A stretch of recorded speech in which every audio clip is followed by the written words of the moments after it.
The Pomodoro technique? Does it really work?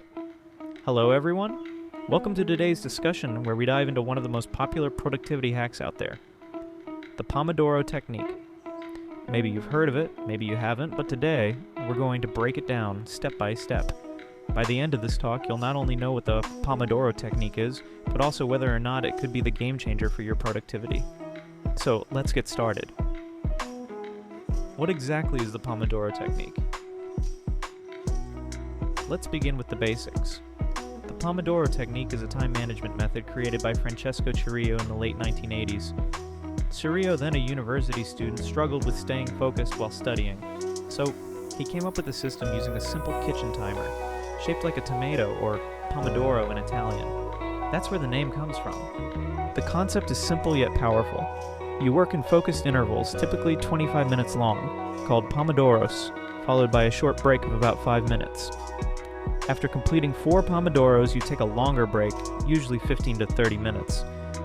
It's like sprinting and resting, alternating bursts of energy with intentional recovery periods. Sounds easy, right? But let's unpack why it's so effective. Why the Pomodoro turn technique works. At first glance, you might think, okay, it's just a timer, what's the big deal? But the brilliance lies in its simplicity. The Pomodoro technique addresses some of the biggest productivity killers we all face: procrastination, burnout, and distractions. Here's how. Beating procrastination. Setting a 25-minute timer tricks your brain into starting. Often the hardest part of any task is getting started, right?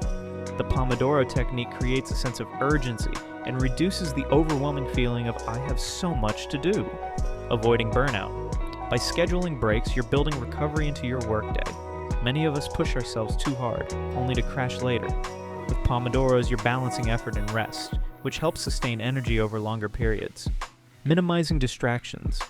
Knowing you only have 25 minutes to focus can make you less likely to check your phone or scroll through social media. It's like saying to yourself, I can handle not looking at Instagram for 25 minutes. How to use the Pomodoro technique. Now that you know why it works, let's talk about how to use it. It's straightforward, but let's break it into actionable steps. Choose your task. Start by deciding what you'll work on. This could be writing a report, studying for an exam, or even cleaning your room. Set your timer. Grab a timer. It can be a physical one, an app on your phone, or even a digital tool on your computer. Set it for 25 minutes. Work without interruptions. Focus on your task for the full 25 minutes. If you think of something unrelated, jot it down and return to it later. Take a 5-minute break. When the timer rings, stop working. Stretch, grab a snack, or take a quick walk. Just don't use this time to dive into a rabbit hole of distractions. Repeat. After 4 pomodoros, take a longer break of 15 to 30 minutes. Use this time to recharge. That's it. Simple, right? But as with anything, the magic is in the practice. Roll common challenges and how to overcome them. Of course, no system is perfect, and the Pomodoro technique comes with its challenges. Let's address a few common ones. Distractions from others. What happens when someone interrupts you during a Pomodoro? It's bound to happen. The key here is communication. Let people around you know that you're working in focused intervals and will be available during your break. Tasks that take longer than 25 minutes. What if you're working on something complex, like writing a novel or coding a program? The Pomodoro technique is flexible. You can adjust the intervals to 50 minutes of work and 10 minutes of break if that suits you better. Feeling rushed. Some people find 25 minutes too short to get into a flow state. If that's you, consider experimenting with longer Pomodoros, like 40 or 50 minutes. The goal is to find a rhythm that works for you, breaks that turn into distractions. Ever start your break and suddenly find yourself an hour deep into YouTube videos? Yeah, we've all been there. The trick is to set a timer for your breaks too. Discipline is key. Does the Pomodoro technique work for everyone? Here's the million-dollar question. Does this method work for everyone? The honest answer is, it depends. Let me explain. The Pomodoro technique works best for tasks that require focus but aren't highly creative or collaborative. Writing, studying, and administrative tasks are perfect candidates. However, if you're doing deep creative work, you might find the 25-minute intervals disruptive. Some artists, writers, and developers prefer longer, uninterrupted blocks of time. Also, personal preference matters. Some people thrive in structure while others find it stifling. That's okay. The Pomodoro technique is a tool, not a rule. If it works for you, great. If not, there are plenty of other methods to explore. Real-life applications of the Pomodoro technique.